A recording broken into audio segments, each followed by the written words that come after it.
So I did a 100-hour hard dry fast. This is what it was like.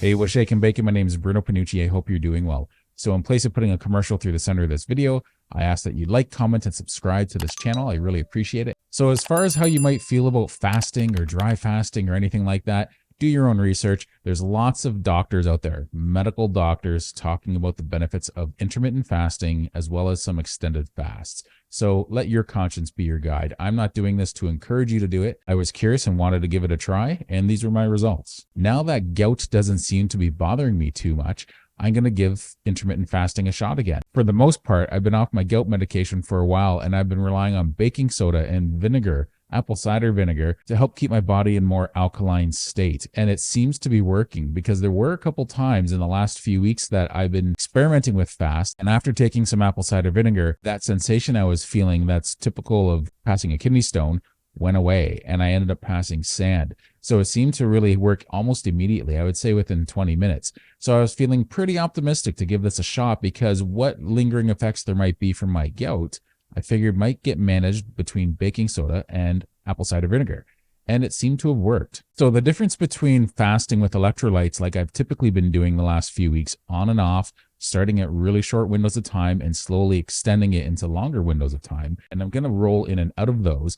I've also applied to dry fasting. I did a couple really short dry fasts, one for an extra 12 hours after I woke up, as well as one for about a day and a half, and I felt good doing it. Now, this made me feel different doing an extended dry fast like this for over 100 hours. It was actually more like 105 hours. And the rules of a hard fast is you're forcing your body to use its own water. The fat has a lot of water in it.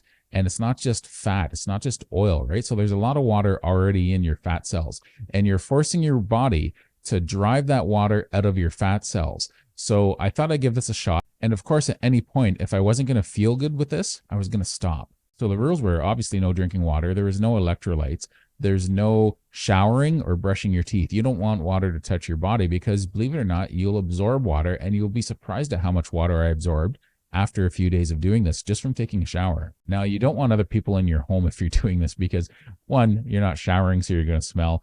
And when you get into ketosis, it's not really the most pleasant smell, because you get that acetone breath sometimes. And I didn't notice it, but I'm sure other people probably would have.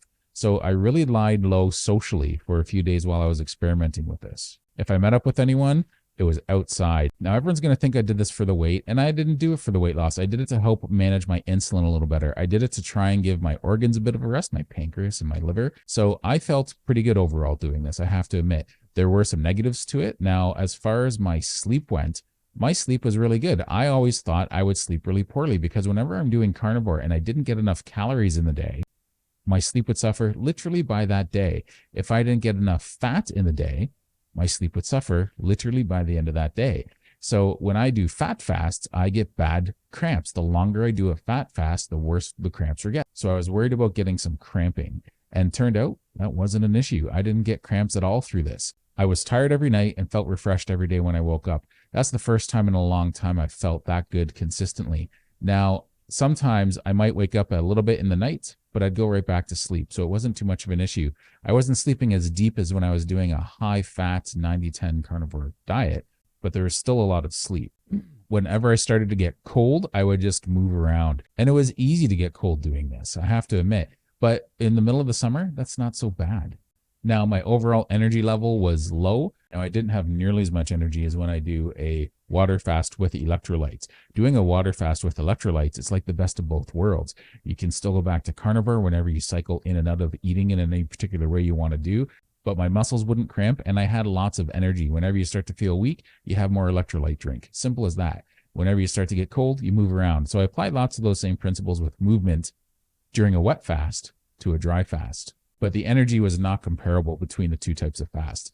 I was a lot more subdued and relaxed, and I just didn't have the energy to really be that active. You don't want to do the type of activity like weight training when you're doing a dry fast or a longer extended dry fast. You still have more stamina for day-to-day things like walking. Now, to my surprise doing this, my cuticles didn't pull back, my lips didn't get chapped, and my skin didn't feel dry at all. I felt really good. All the typical signs I look for dehydration didn't really kick in. As far as the scale goes, I started at 328 and I was already doing a wet fast by that point. So I did a day of a wet fast. And then I went into my dry fast. And by the time it ended, I barely really lost any weight. I lost a couple pounds one day, only one the next, a few pounds the next day. And then all of a sudden, the last day, I dropped 5 pounds overnight. And that's not difficult to do as a guy, especially a big guy. Now, the day before I did that, I went for a walk, and I went for a walk with these two lovely ladies, and one of them has a walker. So I thought, okay, this is going to be like a casual, probably longer walk. Well, we did 6 kilometers, or I think maybe a little over 6 kilometers in just over an hour.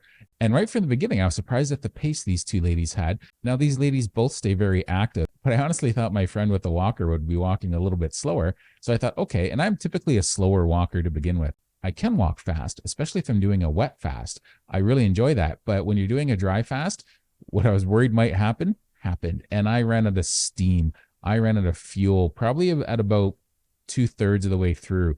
And near the end of the walk, I couldn't wait till we got to the end because I just didn't have any glycogen left to use. My liver glycogen was all used up. And I've gone through that experience. Anyone who's weightlifted before and they go through all the glycogen and fuel in their muscles, you know what that feels like. And I clearly had that depleted. I was just at the point where I thought, man, if I had another kilometer to go, I thought I'd really have to stop and rest just to be able to do that last kilometer. But fortunately, we got to the end. But here's the funny part. I went home. I drove home. It was about a half-hour drive home.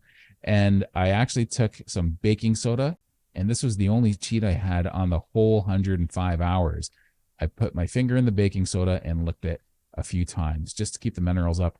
And I knew if I took a nap that everything would balance out. But I was so tired. I remember looking at the couch from the kitchen, not that far. We're talking 15 or 20 feet. And I went over and I took a nap and I slept like a king for an hour. It was the most amazing nap I probably ever had in my life. And I woke up and I felt normal. Naps will do that to you. They tend to balance everything out. But overall, I felt good. And my weight at the end of this went down to 314.8 pounds or 9 pounds. I was just under 315. Now, here's the cool thing. When I broke that fast, the first thing I broke it with was a shower, obviously. I wanted to see what the difference was before and after the shower. And I put on almost 2 pounds after the shower. The reason why I wasn't paying too much attention to the scale, but I was only recording for posterity reasons, is I know after a fast, you're going to put weight back on. So I wasn't doing it for the weight loss. For all I know, I might go right back up to where I was when I started. So after the shower, I broke it with some baking soda water to help keep my body alkaline now that I was having this baking soda. And then I went into my water that I have mineralized with potassium chloride and sodium chloride. So that was pretty good. And then after a couple hours, I had a pepperette, only because oddly enough, I didn't plan ahead with anything cooked and I didn't want to cook anything. So I had one very small pepperette. They're like very thin peppers and it was okay. I just had the one, everything seemed fine. A couple hours later, I had a meatball. A couple hours after that, I grabbed 2 meatballs. A couple hours after that, I had about a 6-ounce steak. And then about an hour and a half, 2 hours after that, after some activity, I just went for a walk. I had maybe about 3 ounces of steak.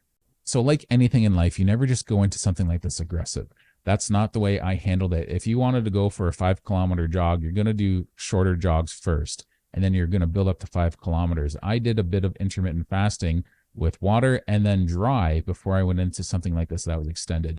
Now, I don't recommend anyone do this because they listen to my experience. I have a different health history than you. I think you should consult a specialist or a doctor that has experience with something like this and go from there. So if you're going to leave a comment, I appreciate it.